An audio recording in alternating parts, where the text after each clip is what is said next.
మూల నక్షత్రం సరస్వతి అమ్మవారి జన్మదినం సందర్భంగా జగిత్యాల జిల్లా మల్యాల మండలం నూకపల్లి గ్రామంలోని నరసింహస్వామి ఆలయంలో వసంత పంచమి వేడుకలను ఘనంగా నిర్వహించారు. గత 10 సంవత్సరాల నుంచి ఆలయంలో వసంత పంచమి వేడుకలను నిర్వహిస్తున్నామని, భక్తులు వందలాదిగా వచ్చి అమ్మవారిని దర్శించుకుని దీవెనలు తీసుకుంటారని ఆలయ అర్చకులు తెలిపారు.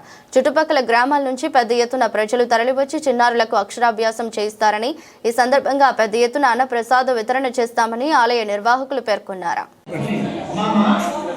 భగవద్బంధువులందరికీ వసంత పంచమి శుభాకాంక్షలు.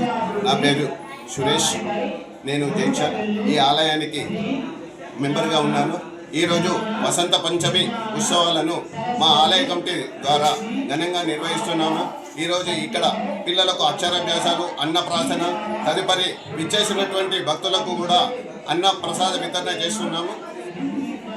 అమ్మవారి జన్మదినమైన వసంత పంచమి రోజున ఇక్కడ నూకపల్లి గ్రామంలో కొలువై ఉన్న అమ్మవారి వద్ద అక్షరాభ్యాసాలను మరియు ఘనంగా నిర్వహిస్తున్నాము.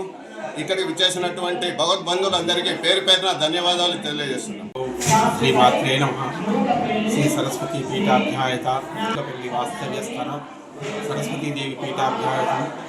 ఇక్కడ మా అల్లుడు గారు పూజారిగా చేస్తారు, లక్ష్మీ నరసింహరావు గారు. వారి వద్దకు నేను 10 సంవత్సరాల నుంచి ఈ వసంత పంచమి రోజు, మూలా నక్షత్రం రోజు నేను ఖచ్చితంగా ఇక్కడ వచ్చేసి వాళ్ళకి సహాయం చేస్తున్నాను. అమ్మవారి మహిమ కూడా చాలా అత్యున్నతం. నేను మొదటగా 10 సంవత్సరాల క్రితం వచ్చినప్పుడు 10 మంది, 20 మంది, 100 మంది అంతకంటే ఎక్కువ లేకపోయారు. కానీ ఈరోజు ఈ వసంత పంచమి అనగానే అన్నదానం ఉంటుంది, అక్షరాభ్యాసం ఉంటుంది, అమ్మవారి తీర్థప్రసాదాలు ఉంటాయి. ఇప్పుడు మనకు ఎంత లేదన్నా కూడా 10,000 మంది వరకు కూడా ఈరోజు రావడం జరుగుతుంది. వాళ్ళందరికీ ఇబ్బంది పెట్టకుండా, వాళ్ళను ఇబ్బంది పడకుండా వచ్చిన వారికి జరుగుతుంది. వారికి మూలంగా ఏంటంటే అక్షరాభ్యాసము, అన్నప్రసన్న. ప్రతిరోజు అక్షరాభ్యాసం జరుగుతుంది, ప్రతిరోజు అన్నప్రసన్న జరుగుతుంది. ఈ సరస్వతీదేవి పుట్టినరోజు కాబట్టి ఈరోజు మూలా నక్షత్రం కాకుండా సరస్వతి పీఠంలోన సరస్వతి ఆలయం ముందు మనం అక్షరాభ్యాసం చేసుకోవాలనేసి ఈరోజు తప్పకుండా ప్రతి ఒక్కరూ ఈరోజు అక్షరాభ్యాసం చేసుకుంటారు. ఒక్కొక్క రోజు ఒక్కొక్కసారి, అంటే ఒక్కొక్క సంవత్సరానికి పెరుగుతూ వచ్చారు. పోయిన సంవత్సరం 300 మంది వచ్చారు, ఈరోజు 400 మంది వచ్చారు. ఇలా విధంగా పెరుగుకుంటూ అమ్మవారు దర్శనమిస్తున్నారు.